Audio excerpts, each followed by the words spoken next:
Sir ஒரு நாள் leave வேணும்.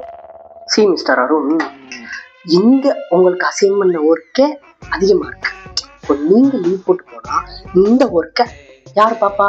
நீங்க ஃப்ரீ இருக்கா கேள்ற சார். நீங்க அப்படி கேட்ட புடுங்கிறது கூட இருக்க மாட்டேன். அப்படின்னு சொல்றது போல கேட்டு கிழிச்சிட்டேன். என்ன சொல்ல வரேன்னா, ரீசன்லாம் என்கிட்ட சொல்லாதீங்க mister Arun. You are the best employee of this company. நீங்களே இப்படி இருந்தீங்கன்னா வர ஃப்ரெஷர்ஸ்லாம் உங்களை பார்த்து தானே கத்துக்குவாங்க. கார்பரேட்ல நல்லா வேலை பார்க்காதீங்கடா, நல்லா வேலை பார்க்குற மாதிரி நடிங்கடான்னு நான் சொல்றது என்ன கேட்கிறான் சார். எனக்கு கல்யாணம் சார்.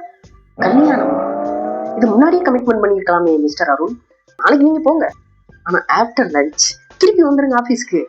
நானும் இப்படிதான் என் பொண்டாட்டி கழுத்துல தாலி கட்டின அடுத்த செகண்ட் இருந்தேன் ஆபீஸ்ல. ஏன்னா நீ கேனா கூனா வரல, நானும் வரா அப்படி இருக்கணும். கேள்றாங்கிட்ட இது கேட்காத தற்கொலை. இப்படி பெஸ்ட் எம்ப்ளாயி ஆஃப் தி இயர்ல இருக்கீங்க. அடுத்த வருஷம் best best best best best best best லூசு மாதிரி ஏதோ உளறிக்கிட்டே இருக்க. What language is this mister Arun? என்னையா எனக்கு கல்யாணம் சொல்லிக்கிட்டு இருக்கேன், ஆஃப்டர் லஞ்ச் வந்துருன்னு சொல்றேன். அப்படிப்பட்ட வேலையை தேவையில்ல போற மாதிரி. தம்பி ரோசப்பட்டு கத்திட்டீங்க, சோத்துக்கு என்ன பண்ணுவீங்க? ஆஃப்டர் லஞ்ச் வந்துடுறேன்.